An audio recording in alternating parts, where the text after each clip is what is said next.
राहुल गांधी लोकसभेचे विरोधी पक्षनेतेपद स्वीकारणार नाहीत. शैलजा कुमारी, मनीष तिवारी आणि गौरव गोगोईंच्या नावांची चर्चा. प्रियंका गांधी निवडणुकीच्या राजकारणात. प्रियंका गांधी पहिल्यांदाच वायनाडमधून लोकसभा पोटनिवडणूक लढणार. राज्यशास्त्राचा 11वीचं पुस्तकही वादात. मतपेढीचं राजकारण या प्रकरणामध्ये अल्पसंख्याकांच्या तुष्टीकरणाशी संबंध जोडल्यानं वाद.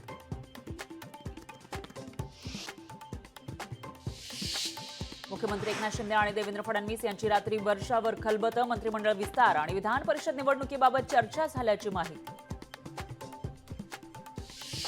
कोल्हापुरात आज शक्तीपीठ महामार्गाविरोधात मोर्चा करणाऱ्या प्रमुख पदाधिकाऱ्यांना पोलिसांची नोटीस.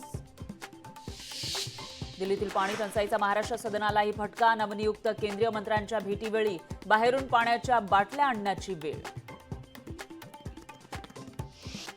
अजित पवार गटामध्ये कुणाला मंत्रिपद मिळालं तर ते प्रफुल्ल पटेलांनाच मिळेल. प्रफुल्ल पटेल यांच्याकडून स्वतःच्या मंत्रिपदाबाबत विश्वास व्यक्त. नक्षलवाद केवळ गडचिरोलीमध्ये नाही तर शहरी नक्षलवादी हे काही स्वयंसेवी संस्थांमध्येही. मुख्यमंत्री एकनाथ शिंदेंचा आरोप.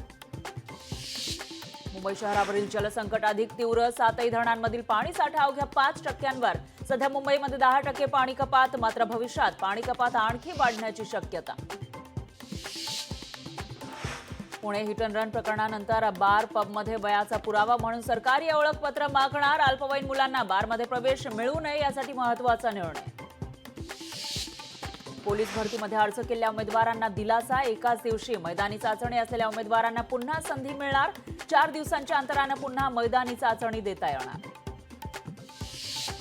पैठण तालुक्यातल्या 119 अंगणवाडी सेविकांचा काम बंदचा इशारा. 391 अंगणवाडी सेविकांचे प्रवास भत्ते देयक न मिळाल्यानं काम बंदचा निर्णय.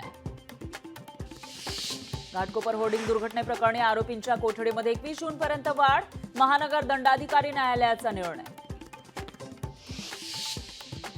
पावसाळ्यापूर्वी रस्त्यांच्या काँक्रिटीकरणाचं मुंबई महापालिकेचं उद्दिष्ट फोल. फक्त 15%च रस्त्यांचं काँक्रिटीकरण पूर्ण.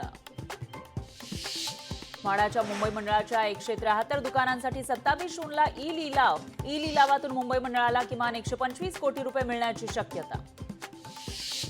एसटी बसचे पास विद्यार्थी शाळेतच वितरित करण्याचा MSRTCचा निर्णय. तर राज्यभरातील लाखो विद्यार्थ्यांना परिवहन महामंडळाच्या निर्णयाचा होणार फायदा. महानिर्मितीच्या 4,540 इतक्या कोटी रुपये गुंतवणूक असलेल्या औष्णिक वीज प्रकल्पात तांत्रिक दोष. दीपनगरमधील 660 मेगावॅटचा प्रकल्प कार्यान्वित होण्यापूर्वीच प्रकल्पाला ब्रेक. पाऊस लवकरच पडल्यानं जळगावातील शेतकरी सुखावले. खरीप हंगामात 7.5 लाख हेक्टरपेक्षा जास्त पेरणी. तर यंदा पेरणीला लवकर सुरुवात. लोकशाही मराठी ऐका, पहा, जागरूक रहा.